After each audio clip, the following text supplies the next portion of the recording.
Hello and welcome into another episode of Locked On Wolves. Today on the show, it's all about the NBA GM survey. The Timberwolves finished in a surprising place in the Western Conference rankings for the season. A survey of NBA GMs on where the Wolves will finish. Really surprising. Plus, everyone loves Anthony Edwards. Tons of Ant mentions in this survey. We'll break down all the Wolves mentions here on the show today. Welcome in. You are Locked On Wolves. You are Locked On Timberwolves, your daily Minnesota Timberwolves podcast. Part of the Locked On Podcast Network. Your team every day.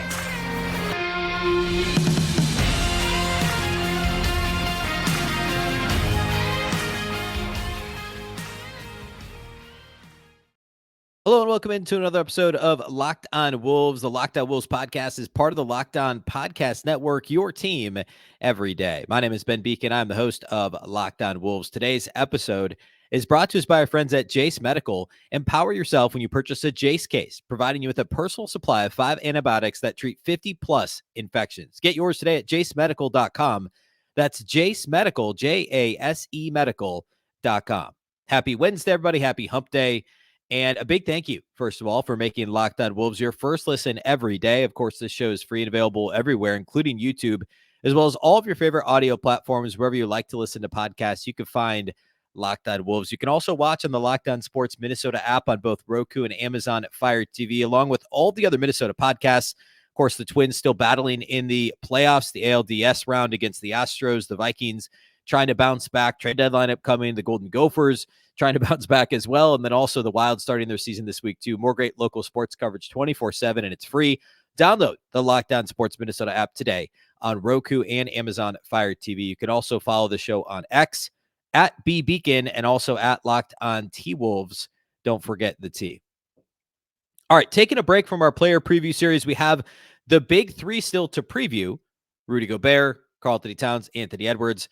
But we're going to go ahead and push that a day because the NBA GM survey came out on Tuesday, and I wanted to dig into all the different Wolves mentions, about a dozen or so Timberwolves mentions in this survey. And I want to break down, well, first of all, obviously Anthony Edwards was mentioned the most, so we'll get into what that means here in a moment. But then also the Western Conference standings prediction, and I want to start there. First, let me just kind of set the table. If you're not super familiar with what this GM survey is, it's pretty self-explanatory, but the background is that NBA.com does this every single year. They've been doing it now for 22 seasons, and they survey general managers and I guess whomever, well, let's see. Okay, so the way that they say general managers could not vote for their own team or personnel. Percentages are based on the pool of respondents to the particular question rather than all 30 GMs. So all 30 GMs were asked 50 questions. They didn't necessarily answer all of them. So the percentages aren't uniform across the board, but for the most part, we can kind of surmise, if there's 3% of a vote, that's one vote. If there's 7%, that's 2 votes. That's kind of the quick dirty math on this, if we want to kind of talk about it that way instead of a percentage. So let's start with the conference standings rankings. And what was asked of the GMs was to vote 1 through 4. So this isn't like a true rank 1 through 15 in the Western Conference. It's vote 1 through 4. And then if a team, well, here, I'll give an example. Like in the Eastern Conference, Atlanta finished with a single 4th place vote. Nobody else had them in their top 4. So based on that rankings, Atlanta's 7th in the Western Conference, or excuse me, the Eastern Conference. So it's not that clean. Like, it's not like somebody went through and said, all right, here's my Eastern Conference: Boston, Milwaukee, Cleveland, Philadelphia, New York. It's GMs were asked to vote for the top 4 points to the first team, 3 points for the second team, 2 for the third team, and first for the fourth team, and so on. Well, not so on. That's actually it. And that's why you come up with this 1 through 7.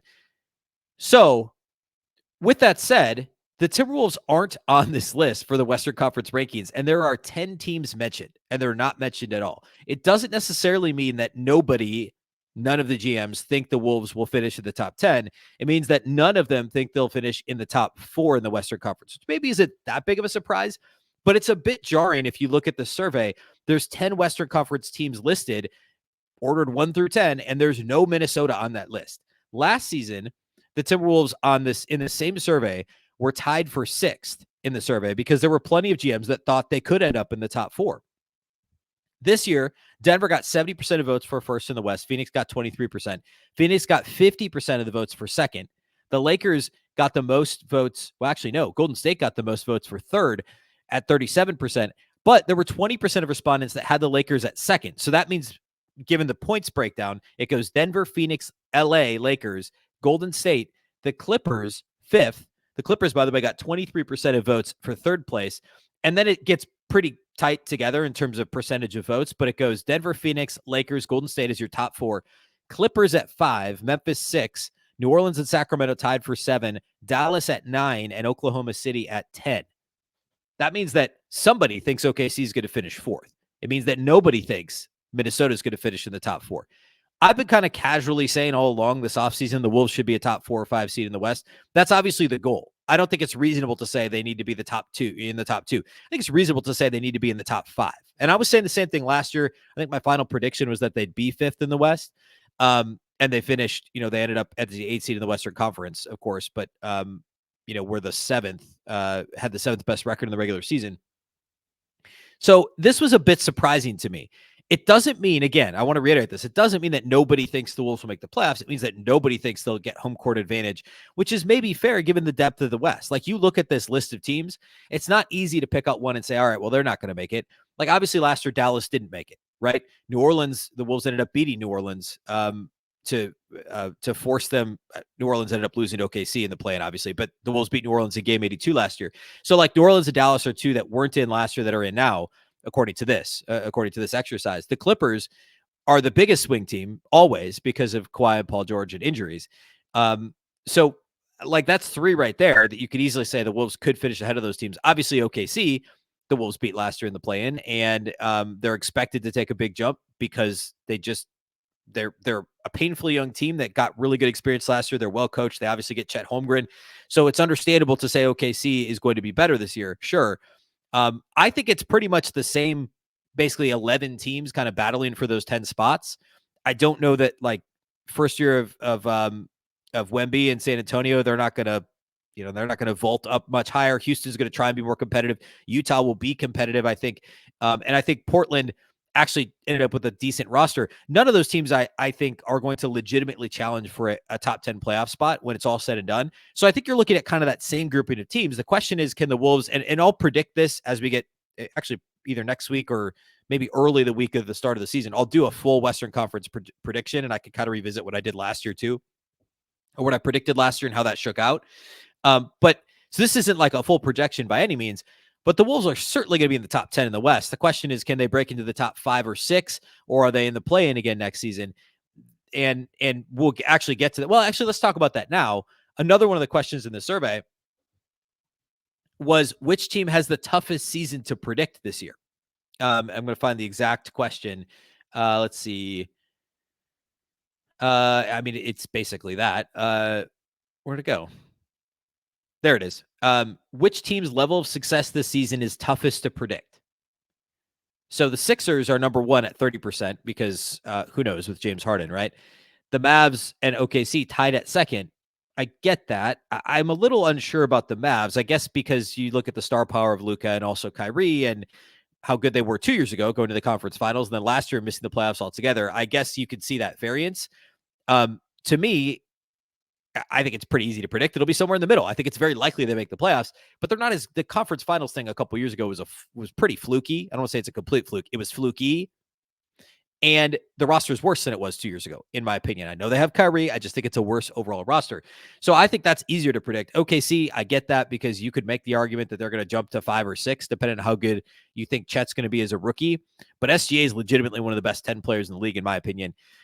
New Orleans is always tough because of Zion. The Clippers are always tough because of injuries. The Suns are in that toughest to predict list too. Obviously, they've had some roster change too, with Ayton and Chris Paul no longer there. But the Wolves are under the also receiving votes, which means they got either 1 or 2 votes, because the top 6 teams mentioned all had at least 10%. So likely the Wolves got 1 vote for toughest to predict. I get that, right? The high end of this roster, we talked about this on a show a couple of weeks ago. The high end of this roster, like, the Wolves are the only team in the league that has 4 players impacted by the new rest rules, right? Because it's like players in the last 3 years to make All-NBA or All-Star. I mean, Towns, Gobert, Anthony Edwards, and Mike Conley. There's no other team that has 4 players that can say that. It's obviously not the cleanest measure because Rudy was down a bit last year and Conley's old, and I get it. But the high end, and then you talk about somebody who's going to get all defensive votes and Jaden McDaniels, like the top of this roster is so talented. It's just, do the pieces fit together well enough? And can Chris Finch cobble it all together and have a great coaching job? I understand why people think this team is hard to figure out. I don't know what to do with them either at this point. Like, I don't know what, at this point, where my Western Conference, where they'll sit in my final predictions of the West.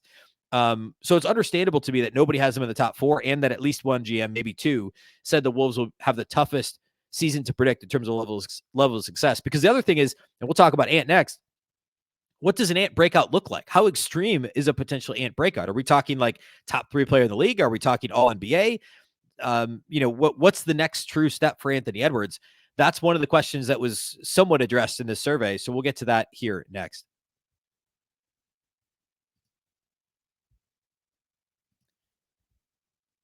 Today's episode of Locked On Wolves is brought to us by our title sponsors over at Jase Medical. Jase Medical has the Jase case. The Jase case provides 5 life-saving antibiotics for emergency use, and it's going to come in handy this fall and winter as you get ready to travel for the holidays. If you've got kids and one of them gets, I don't know, ear infection, strep throat, whatever, and it's hard to get to the doctor, get the prescription filled, deal with urgent care, whatever that might be. And in my mind, traveling is the other thing. Like traveling with my family, if I'm going to be driving through all kinds of weather come Thanksgiving, Christmas time, I want to have peace of mind. And the Jase case provides just that. All it takes to get a Jase case is to fill out a simple online form. In some cases, you might jump on a quick call with one of their board-certified physicians, get ongoing care from their physicians on any treatment-related questions, doctor-created and doctor-recommended. Simply put, you don't want to be caught unprepared. Everyone should be empowered to care for themselves and their loved ones during the unexpected. And in this day and age, there's plenty of unexpected. We can talk about supply chain, plenty of terrible unrest, as always, but especially now going on overseas. We recently had a pandemic, reliance on China and other places in the world to get the right antibiotics at the right time, in time, shortages, supply chain. I mentioned supply chain. Like that's the biggest thing in my mind in terms of issues getting these medications. But it's simple to get the Jase case from Jase Medical. Just go online, fill out a form, you get a prescription, and that life-saving medication delivered right to your door. The Jase case gives you that peace of mind. So you're not just hoping you have access to medication in an emergency, but you know that you have it in hand thanks to Jase Medical. You can get $20 off right now on these life-saving antibiotics today from Jase Medical by using my code LOCKEDON at checkout at jasemedical.com. Again, code LOCKEDON to get $20 off. That's Jase Medical, JASE Medical.com.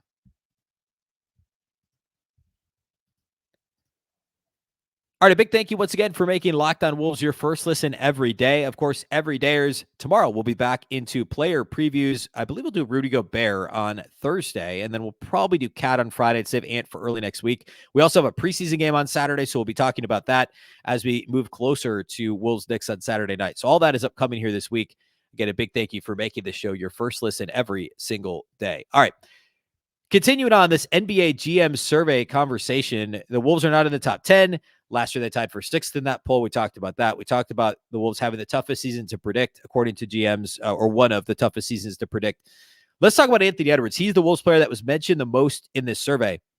The first mention for him is one of the, or would be ranking 5th in the which player would you sign to start a franchise question. So if you were starting a franchise today and could sign any player in the NBA, who would it be? And this is like, there's no qualifiers here. It's not like which rookie, which veteran. It's just any player to start a team. Number 1, Nikola Jokic, 33%. Makes a ton of sense, right? I don't want to spend too much time on this, but like, put simply, you could put a bunch of different guys around him and be successful. You could build a team around a versatile big, right? There's this whole thing about how championship teams their best players never bigs. Well, obviously that was the case last year with Denver. Changed, right? But he's a versatile big. He can pass. He obviously can rebound. He's good enough defensively when he needs to be and they're put in the right role. But you could build a team around him, as Tim Connolly and now Calvin Booth have done in Denver, to be consistently competitive and also win a championship. So that makes a ton of sense. Victor Wembanyama, number 2, to have a rookie number 2 says a lot. 23%. Giannis, number 3 at 13%. Last year, by the way, Giannis got 55% of this vote. I think that's a little unfair to Giannis. I mean, Milwaukee was still really good last year. And there's a lot of reasons why we could argue that they took a slight step backwards. So Giannis dropping from 55% to 13% is crazy, but it's also that recency bias. What have you done for me lately type attitude. So I get that. Luka is still number 4 at 10%. I mean, come on. Like, I get it. He's still one of the top 5 players in the league, sure. But they missed the playoffs last year, and he was relatively healthy, right? No major ailments for him. So that's a bit surprising. Ant is number 5 at 7%, which I believe would be 2 votes out of the 30 GMs. Each receiving a vote would be Steph Curry, Joel Embiid, Shai Gilgeous-Alexander, Jason Tatum. None of those really surprise me. So for Luka to get what looks like 3 votes and say Steph, Embiid, SGA, and Tatum each only getting 1 vote is kind of crazy. Ant getting 2 votes, that feels about right. Like, I wouldn't pick Ant number 1, right? I would still pick Jokic. I'd probably put Giannis 2 on my ballot. And I'd maybe go SGA 3, Ant 4. I mean, like, I still think Ant probably has a higher ceiling than SGA because of the scoring capability of Ant and just how, like, SGA is athletic. He's long. He's the better player right now. There's no question about that. But Ant's ceiling is still like, I don't want to get too hyperbolic here, but it's absolutely Hall of Fame level, right? SGA is absolutely an all-star and an MVP candidate, and he will be if the Thunder finish top 6 this year. He's probably got a shot at the MVP. Again, no question, SGA is the better player in a vacuum right now, but Ant's ceiling is so astronomical. I'd probably put Ant 3rd or 4th on my ballot. SGA is in there too. But the well-roundedness of SGA is what puts him in that conversation. So finishing 5th there for a guy that's only a one-time All-Star and has yet to be on an All-NBA team is pretty impressive. Related to that, there's a question, which player is most likely to have a breakout season in 23-24? There's no qualifications here. There's no like guidelines as to what that means. It's a pretty open-ended question, obviously. Ant finished number 1 by himself, 23%. Got 1 more vote than Cade Cunningham at number 2 at 20%. I don't understand how Cade got 20%. I like Cade Cunningham, and he looked much better last year. But having him there is kind of crazy. But like the rest of the guys on this list, none of them are all-star players, actually. Well, there's a couple, I guess, in the others receiving votes, but none of them have been all-stars. So it depends on how you define a breakout, right? Like, is a breakout going from a good player to an all-star? Is it going from an all-star to an all-world, all-NBA player? That's obviously what that would be for Ant. Last year, Evan Mobley won this category with 21% of the vote. This year, Evan Mobley was in the also receiving votes kind of grouping there. Ant had 23% at number 1. Cade Cunningham, number 2 at 20%. Franz Wagner, number 3 at 13%. Paolo Banchero and Tyrese Maxey tied for 4th with 7%. And then a bunch of guys received a single vote. Desmond Bane, Mikal Bridges, Tyrese Haliburton, Chet Holmgren. To pick a rookie to win this is interesting. Kyrie Irving, Jaden McDaniels received a vote. Evan Mobley, Alperen Sengun, and Zion Williamson, which I guarantee you he's gotten a vote on this list for the last 5 years or however long he's been in the league. So that's a pretty serious list to win, and it makes a ton of sense, right? And I think it's going back to my last point.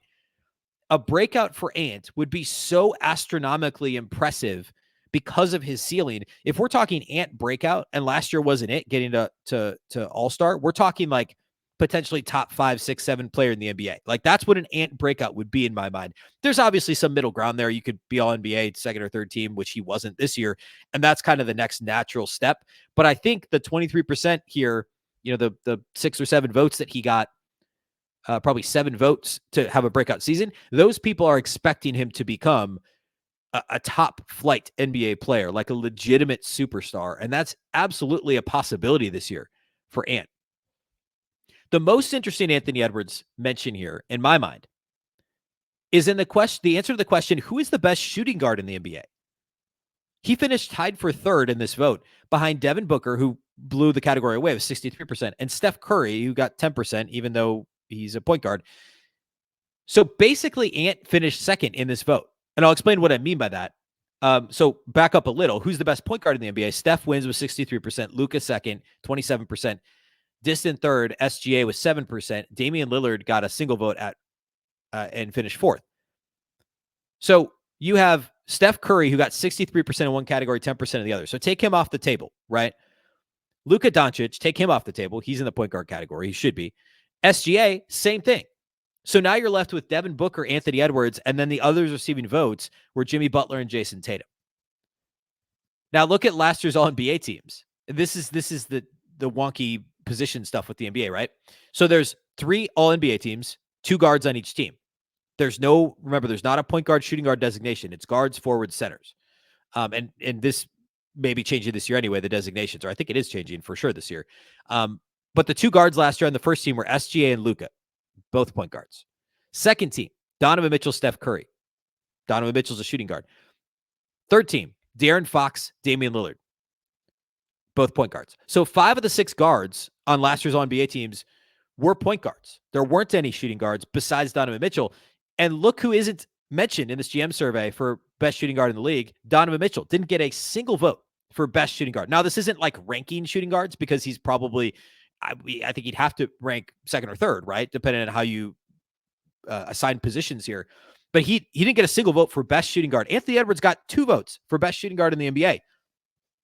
Devin Booker should win that category. I get it. And the only reason, by the way, he wasn't on the All-NBA list, of course, last year was number of games played. He played, 53 games last season. So that's why Booker didn't make All-NBA. So I understand why Booker's number 1.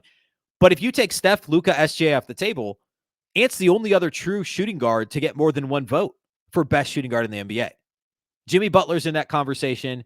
And by the way, he made All-NBA second team as a forward last year. Jason Tatum also made All-NBA as a forward last year. So it's more to do with the stickiness of positional assignments, if you will, because of all the guys on this list, Booker and Edwards are the only ones that are true shooting guards, right? A lot of people would say Jimmy Butler's a 3, Jason Tatum's a 3/4. But this is how GMs are voting. So my big takeaway is, other than Devin Booker, and I would argue Jimmy Butler as a 2, then it's Ant, right? Like if you're talking true shooting guards league-wide, you have to pick Ant. Now, the very specific positional designations are silly, and I get that. But it's a pretty interesting context, I think, for, or maybe evidence for what front offices think of Anthony Edwards and just how impressive he is. One last Ant thing before we move on to the rest of the Wolves mentioned. Anthony Edwards finished 3rd for the question, who's the most athletic player in the NBA? And he was behind Ja Morant, who got 34% of the vote. Giannis got 28%. Ant was 1 spot after that with 24%. So there was a clear top 3, because then it drops off to Zion at 7%. And only 2 other players, Jalen Green and Shaedon Sharpe, even got votes. So Ant finishes 3rd in most athletic behind Ja and Giannis. That sounds right to me. I don't know how you quantify this exactly. You could absolutely argue Ant's the most athletically impressive of the 3 of them. Obviously, Giannis for his size, you could make that argument. Ja for his size, dunking over guys as a much smaller player than Anthony Edwards is impressive. I think the overall most athletic, impressive athletic specimen would have to be Anthony Edwards, which sounds weird to say, and I feel kind of gross saying it. But just given his, he's built like a running back. How often do you hear people say that? He's like a 6'5", 6'6" running back. Running backs are never over 6 feet tall in the NFL, right? That's how he's built. But he's tall, right? He's much bigger than Ja. He's obviously not as lanky as Giannis. So those 3 are the right answers. You could pick any one of the 3. So to have Ant in that 3 makes a ton of sense. All right. There was one Wolves player mentioned, one rookie Wolves player mentioned. Mike Conley and Rudy Gobert also mentioned a couple categories, and Chris Finch mentioned too. We'll get to all that here next as we close out the show today. Today's episode of Locked On Wolves is also brought to us by our friends at FanDuel. Snap into action this NFL season with FanDuel, America's #1 sportsbook. Right now, new customers at FanDuel can get $200 in bonus bets guaranteed when you place a $5 bet. That's $200 in bonus bets, win or lose, and all you have to do is put down $5. If you've been thinking about joining FanDuel, there's no better time to get in on the action. Of course, NFL season, we're rolling into week 6, kicks off tomorrow night. College football, we're at the midway point, believe it or not, of college football, and also the start of basketball. We'll talk win totals here in the next couple of weeks on the show a bit more. There's plenty of stuff to get in on over at FanDuel. There's a wide range of betting options there, and the app is so easy to use. You can bet on spreads, player props, over-unders, and more. Visit FanDuel.com/lockedon and kick off the NFL season there. FanDuel, official partner of the NFL. All right, let's close today's show by talking about other Wolves players mentioned in the survey besides Anthony Edwards.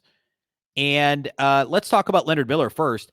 Leonard Miller was actually mentioned under the biggest steal of the draft, which is, This was mentioned a bunch, right? Like a lot of people said this. What was it? Sam Vecini at The Athletic had him as a lottery pick this year. There were others that thought he should be a lottery pick, or at the very least a late first rounder. I mean, the list here is Cam Whitmore won with 43% easily, 20th overall to Houston. Scoot Henderson, who was picked third, actually got 10% of the vote. That's probably 3 votes. He was tied for second in this voting. The only second rounders on this list were under the also receiving votes category. Amani Bates with Cleveland, of course, he was I think the number 1 high school recruit a couple years ago. It was what, him and Chet, I believe. He was drafted 49th by Cleveland. Leonard Miller to Minnesota at 33.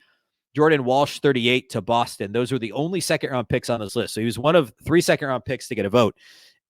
We did the Miller preview, I think, last week, and he's not going to be a rotation guy early, but could he find his way in the rotation by the end of the year? I think that's absolutely on the table. So interesting to see at least one GM commended the Wolves for drafting Leonard Miller where they did. Now let's talk Rudy Gobert. Best defensive player in the NBA. Rudy Gobert still got a vote. It looks like 1 vote because there were 6 players that got at least 7%, which implies 2 votes. Under the also receiving votes, Alex Caruso, the Bulls. Well, I should actually say you got the top 6. Giannis won with 40% easily. Drew Holiday, number 2 with 13%. Then it drops to Draymond Green and Marcus Smart at 10 each. Jaren Jackson and Kawhi Leonard each with 7%. Also receiving votes, Alex Caruso with the Bulls, Anthony Davis, Lou Dort with Oklahoma City, and then Rudy Gobert also got a vote for best. This is best all-around defensive player in the league. Again, Giannis got 40%. Last year got 48%. But in terms of best interior defense, last year, Rudy Gobert got 83% of the vote for best interior defender. He's still second on this list this year, but this whole thing got blown up and it's split out now. Jaren Jackson Jr., of course, defensive player of the year, got 30%, number 1, which, by the way, that should be higher for a guy that won that award.